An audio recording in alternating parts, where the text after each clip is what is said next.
Are you serious? Get down.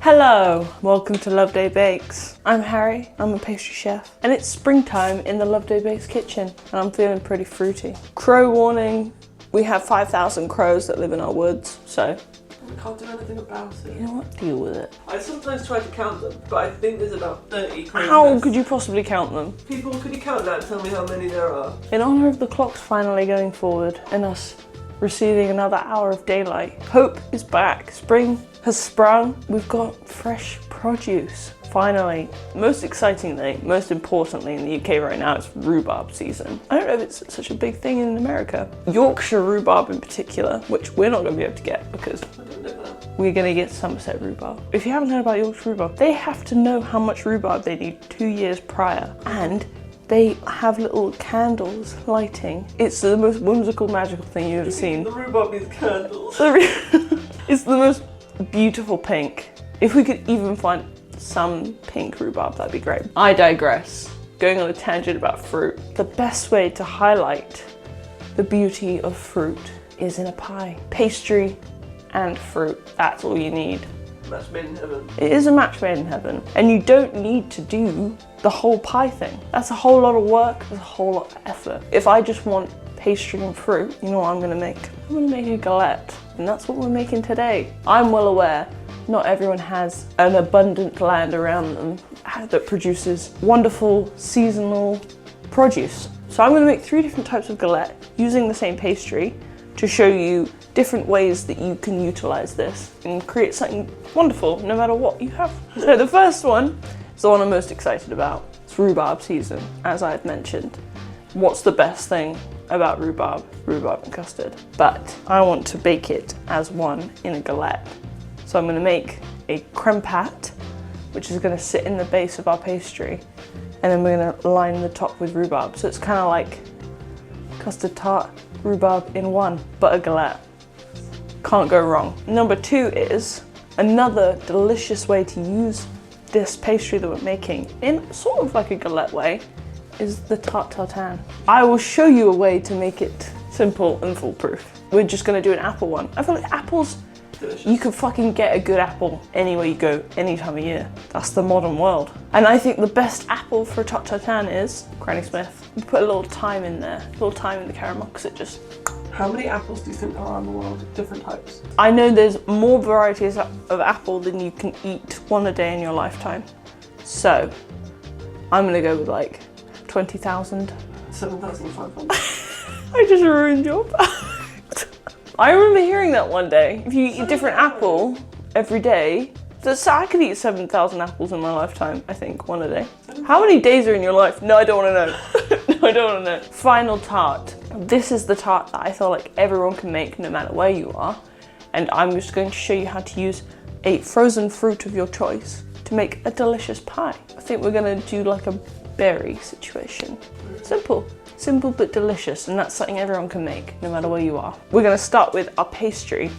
This is a simple, it's almost like a rough puff pastry that I use generally anytime I'm making a fruit pie. It's very simple, but I am replacing some of the flour with buckwheat flour because I want to add a little nuttiness to it. Buckwheat flour is naturally gluten-free, so it'll add a bit more of a crumblier texture to our pastry, which I think will be quite delightful. Because I'm balancing it with some bread flour as well, so you'll still get some of the chew from the strong gluten in the bread flour.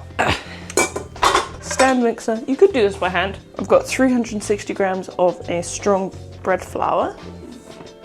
I've got 210 grams of buckwheat flour, which you can easily just substitute that for more strong white bread flour if you don't want to use it. Or you could use a wholemeal flour. That'd be fun. 45 grams of caster sugar and 12 grams of salt. They all fit into each other beautifully. We'll put the recipe down below of just 1 times this recipe. This is 3 times. So just give that a little zhuzh. This is butter that's been in the freezer. Mine has literally been frozen solid and I've taken it out to defrost. If it's the other way around, take your butter, put it in the freezer. I'm gonna say half an hour. Put it in for half an hour. I don't know how long this has been in the freezer. It's covered in like frozen berries and ice. She wishes she could get this. When we freeze butter, it means we can grate it. And when we're mixing it into our pastry, we're gonna mix it so that not all of the butter is incorporated. We want some chunks so that when we're rolling it out, you have little butter chunks. Rough puff, one might say. We need 450 grams. Look at that. So cold on my fingies. This will be a lot easier for you because you're doing 1/3 less. No, 2/3 less than I'm doing. Unless you want to make 3. You only turn 25 once.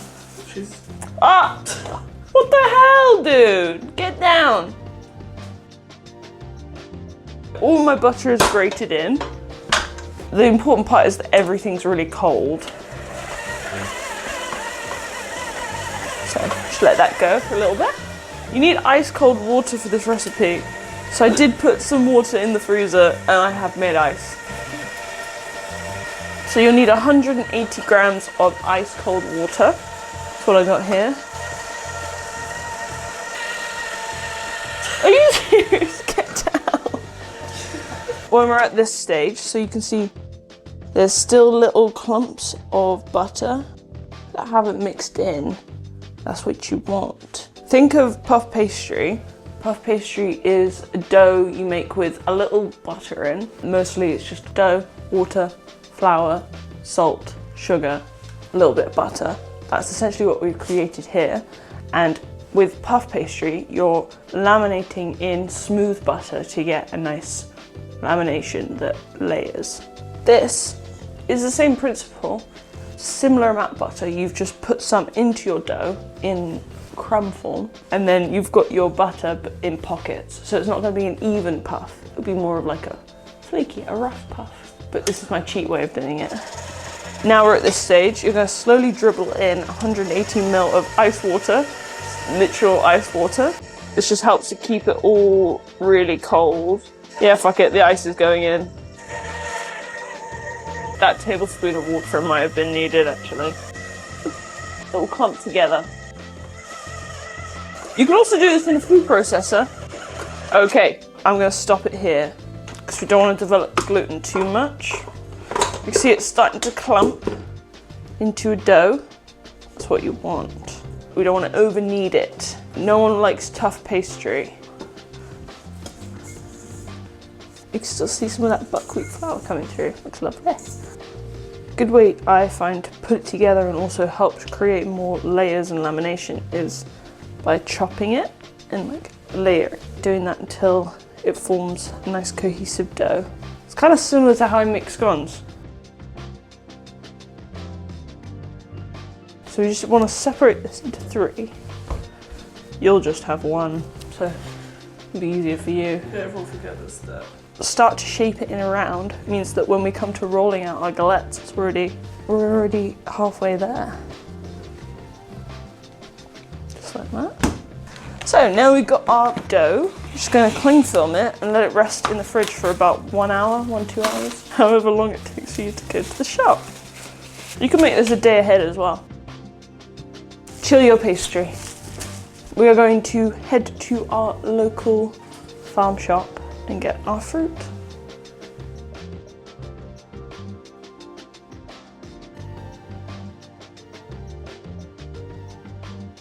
We only went to 3 shops in the end.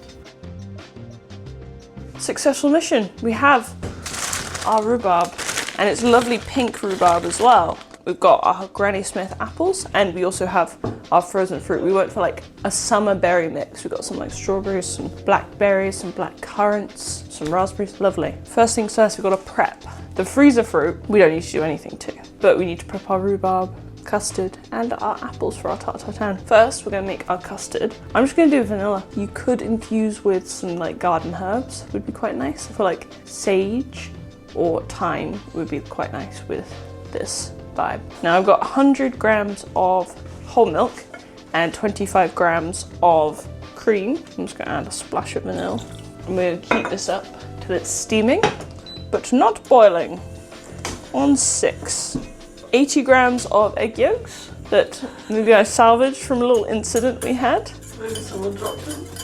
Maybe Meg dropped the whole carton of eggs on the floor, but it's fine because I saved them, so it's fine. Only break 4. Exactly. 80 grams of yolks, and I've got 25 grams of sugar. Gonna add a pinch of salt. Balance. And then I've got 6 grams of corn flour and 6 grams of normal flour. We're making a creme pat, which is going to go into the base of our rhubarb and custard galette. Hopefully this works. We've got some steamy milk, so we'll get back over here. I mean, you guys have seen me make a creme pat. Temper your yolks. I think that'll be the perfect amount of custard. That's what I'm trying to do. We're trying to make this perfect. A little bit of shell there. Why did it even be shell? I don't even know. I'm just gonna cook this till it's nice and thick. So we want it to be like a pipeable consistency. We want it to hold.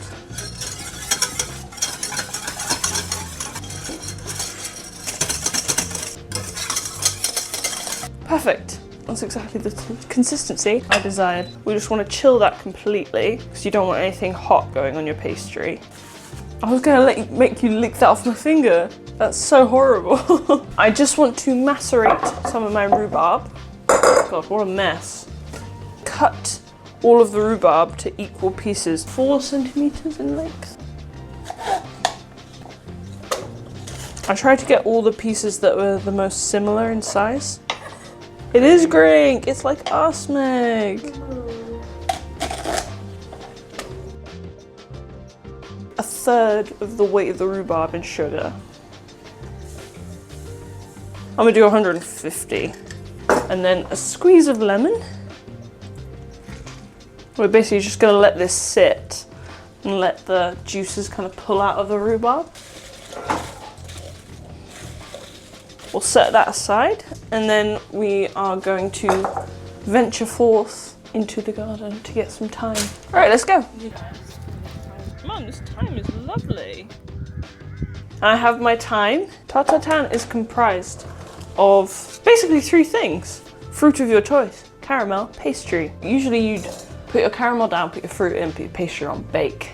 But I like to pre-bake my fruit because it means that when I bake my tart, it's easier to judge, basically. I know once my pastry's done, pull it, and it's less stressful. Because we're using Granny Smiths, they're quite a firm apple, even when baked, so you're not running the risk of overcooking. Just trust me, it works. First thing you've got to make is our caramel. So I've got 150 grams of sugar. So we're gonna caramelize that. 125 grams of butter, and that's not because that's how much butter I have. You'll need a pan ready, which is, go for a cast iron because it's like heavy bottom. Your caramel's not gonna burn as easily if you've got a heavy bottom pan. We've also got a cinnamon stick, used vanilla pods, and thyme, which we're going to kind of add some pizzazz, add some flavour to our apple tart tatin. Next thing, our apples. While that caramel's going, we can prep our apples.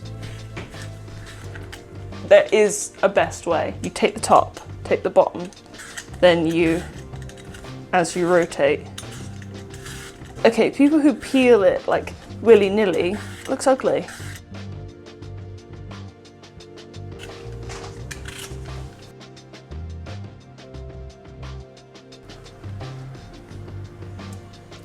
I'm pretty happy with that. It's not too dark, it's still a little pale.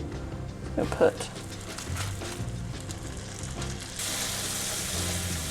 kind of want to emulsify our butter into our sugar. We have an ooey, gooey caramel. Oh fuck, I put all the apples in this fucking tin, didn't I? It's not as quite as hot. I was hoping for a sizzle. Our aromats in.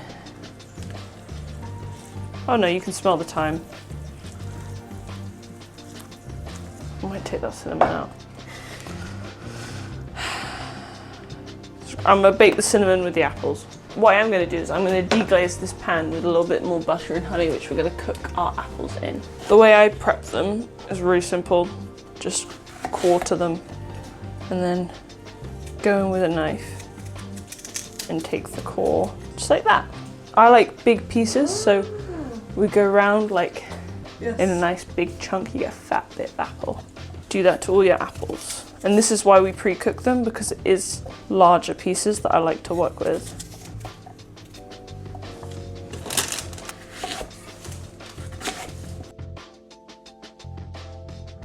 Just drizzle that on top. The rest of the time. And that will help to trap the steam in. That will cook our apples, and then we're going to foil over. So I'm going to put this in an oven set to 180 for about like 10-15 minutes. We'll just check them after 10. Okay. See you when they're done.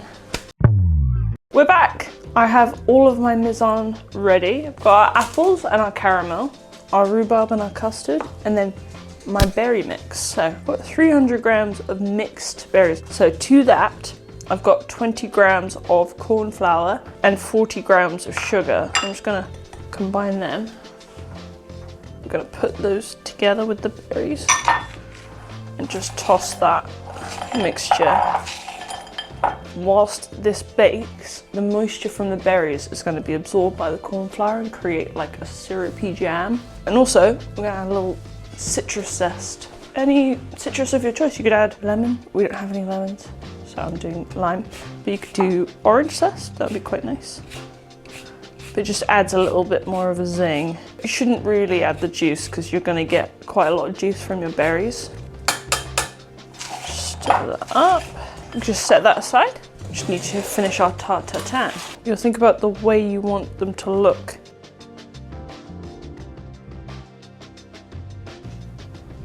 Get down! She just does not listen anymore. Pippin, down. These ones, I'll be honest, did get a little soft.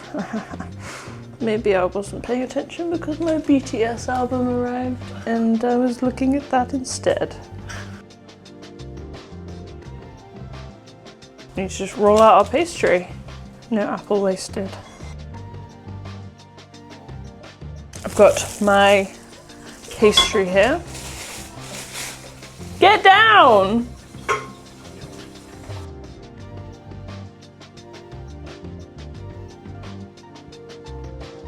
The best thing about a galette is it doesn't matter if the edges crack a bit.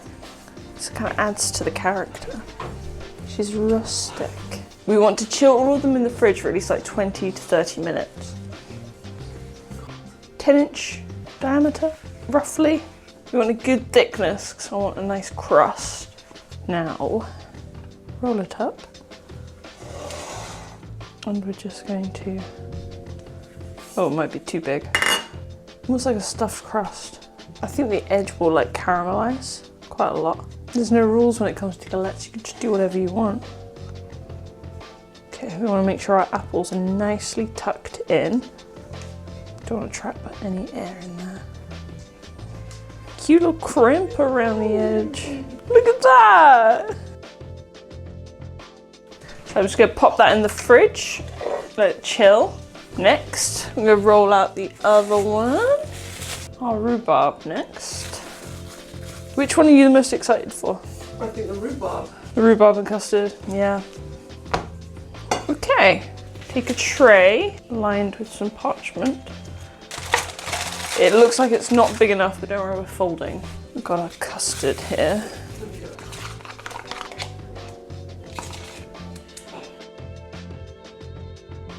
Okay, this tray might actually be too small. You know what, I'm gonna do this. We wanna leave a border to fold over. You see our rhubarb? How syrupy it's got from macerating it. Start from the middle.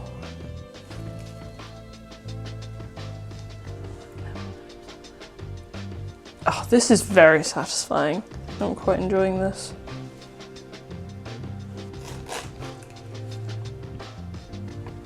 Trying to be precise with it.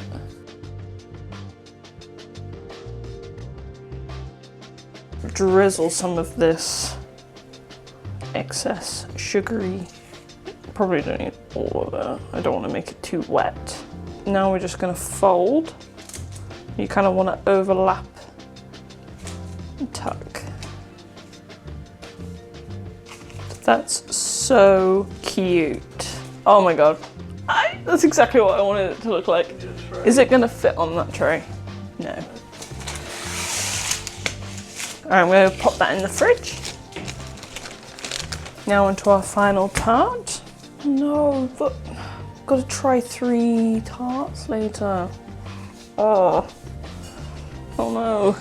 Oh no. That's such a burden. Our last one is the most simple one. We got our berries. Haven't even defrosted yet. Put them on. I know it looks ridiculous, but trust me, you need the corn flour, otherwise it'll be a sticky situation. Probably have done more berries. Making it up, I'm making it up. We're doing more berries, 150 more, so times it by 1.5. So it'll be 450 grams. Beautiful. Yeah, that feels better. Let's see how easy it is to adapt. We improvise, we adapt, we overcome, dump them on. Boom. I expected them to defrost a little bit, I'll be honest, but they didn't. So usually they defrost it, you make a paste. So there we go, that's a perfect amount. That's what I'm talking about. Pretend like we were here the whole time. We fold. I feel like having a bigger barrier for this one's a bit of a better idea because it's like, this will get very wet and gooey and jammy. Boom. Now we're gonna chill this one as well. This one honestly will keep itself cold though because everything's frozen inside. So while our oven's preheating and they're chilling in the fridge, we can make a quick little egg wash. I will see you in 30 minutes.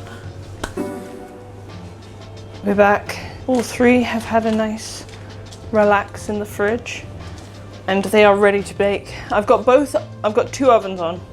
So we've got them to 180 degrees. All that's left to do is egg wash.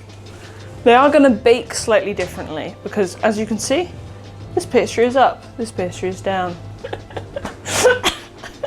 I didn't think that was a scientific term. Well, what? It's not scientific, but it's true. That is going to take less time than these, basically, because the moisture of the berries and the rhubarb is going to go down, soak the pastry. This, obviously, if you think about the apples overcooking, this is going to go into a different oven to these 2. But because of we don't want a soggy bottom, I've got trays preheating in this oven. And we're gonna slide them onto those hot trays because that's gonna help form an instant crisp. I'm going to jack the temperature up at the end for these ones, which helps to create a bit more of a crust. Why am I wielding a fork? It's for this one. Because it's got a lot of fruit underneath, there's gonna be a lot of steam, you know? So let's poke a couple of forky holes as not to explode. Will it explode? Well, it might like egg wash all of them. Because even if we are flipping this guy and you won't be able to see his bum, I want to make sure that's a sexy little bum. I'm sorry. I'm sorry for everything I say all the time. I'm doing this so normal. This is how everyone egg washes. I'm doing it quick. I make my egg wash with just a pinch of salt, pinch of sugar, and a little splash of water for 1 egg. She's a bit wet, isn't she? 3 carrots for my lunch. It's a normal amount of carrots. It's a normal amount of carrots. And then, yes, I just want the crunchy surprise. Everyone wants a crunchy surprise. Demerara sugar on top of your pie. If you're not doing this, then what are you doing? Adds a little, ooh, yum. Adds a yum. I am gonna put some on this one as well, because fuck it, why not? This one in first, this is the least stressful. Okay, in! God, it's heavy. I'll see you in half an hour. And then these ones, what we're gonna do is we're gonna have to act fast. 2 preheated trays, hot. Oh my God, that oven is smoky. Right, right. Then we're gonna go.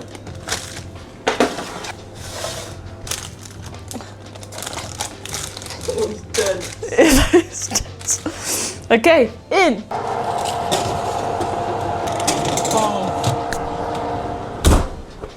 Start your engines. Half an hour. I mean, when would you ever need this many pies at once? I'm saying it like you guys are gonna be doing this too. No one's gonna do it like this. Get all 3 of them.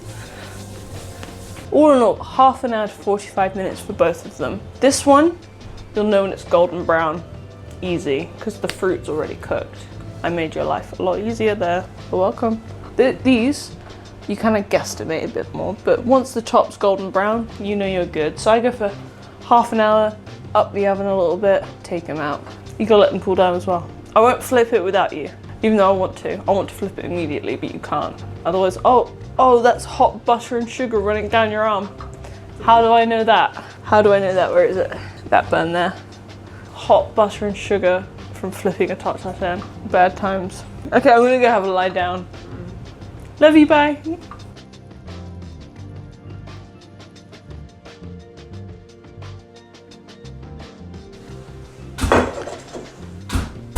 Tart tatin, flipping 101. Make sure it's still warm. Do it like 20 minutes after you take it out of the oven, I would recommend. Plate down. God damn, that plate fits perfectly. And then, waited too long. Oh, got the wrong one on. I don't recommend doing it this way. Just listen to me. Don't do what I do, do as I say.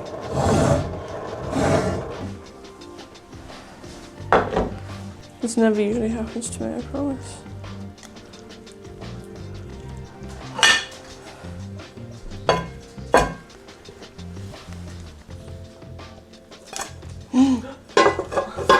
Heard it drop. Oh my god.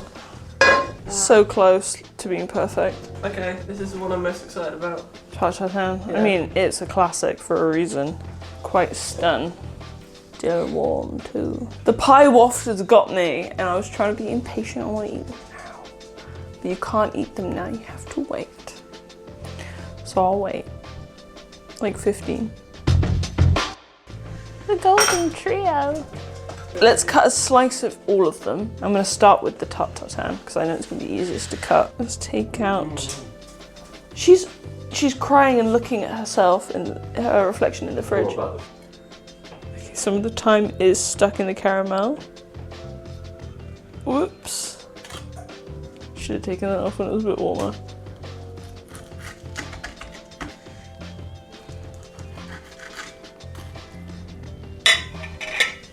Oof. Oh dear Lord. Hello, gorgeous. Berry. I mean, I'm having a very good day. That flaky crust, man.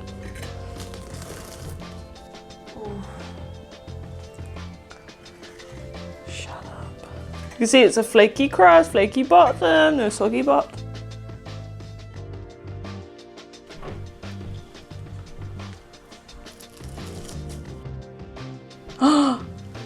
Yes. Oh my god.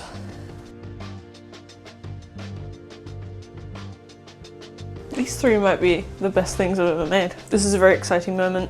I'll go in the way that I cut them. I mean, no notes. Pastry's cooked beautifully. Apples, nice and soft, but they still are holding. And then we've created like a caramel crust.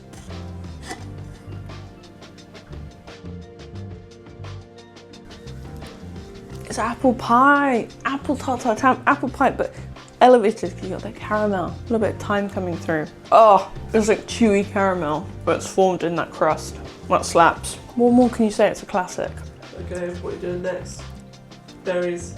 Berries next. Nicely baked on the bottom. It's gotten really nice and brown and caramelized on the pastry. And you've got that like a jammy filling that's not too wet. We did cut into it warm. We were impatient. The pie waft became too much. We had to go for it. I'm not going to judge you if you do the same as I did. Okay. Yeah. You know what essentially that is? Adult jam tart. That's an adult jam tart. Simple but so delicious. We made that with frozen fruit. This came from my mind palace, so I'm really hoping for the best here. I love how the pattern turned out. Gorgeous. I think it's beautiful. Okay. Rhubarb does make your life a little hard when you're cutting into it. Good bake on the bottom of that pastry. Even with that, I think the custard barrier helps. It's a rhubarb and custard tart. You get your custard and your pie in one. What more could you want other than that? And the rhubarb's nice and tart. Sprinkle some more demerara on the top of the rhubarb next time. I think that would take it up a notch. I have my rankings. Number 1. Tart tatin is number 1 for me. There's something about apple pie adjacent things that's so nostalgic. Number 2 is the rhubarb and custard. That's the perfect combination of pastry custard and tart fruit. And then number 3, it's good. Hey, top 3 of like best things. Can't really go wrong, but delicious. It's very simple, you know. Compared to these two, she's not the prettiest girl at the dance. Tastiest though, maybe. Hey. She gushes. On that note, I hope you guys enjoyed the video. If you are to make one of these, please let me know which one you would want to make, which one you do make if you do make them. Rank down below the order in which you'd rate them. I'd love to know. 3 weeks no wheel, I know you guys are missing it. We had to take a break, okay? It was a toxic relationship. I had to step away. We consciously uncoupled with the wheel, but I'm willing to take her back. Wheeling to take her back. God, she's good. I hope you guys enjoyed the video. If you did, please leave a like, subscribe. Hey, leave a little comment down below. I'd love to see it, love to reply. And hey, I see you guys in the next video.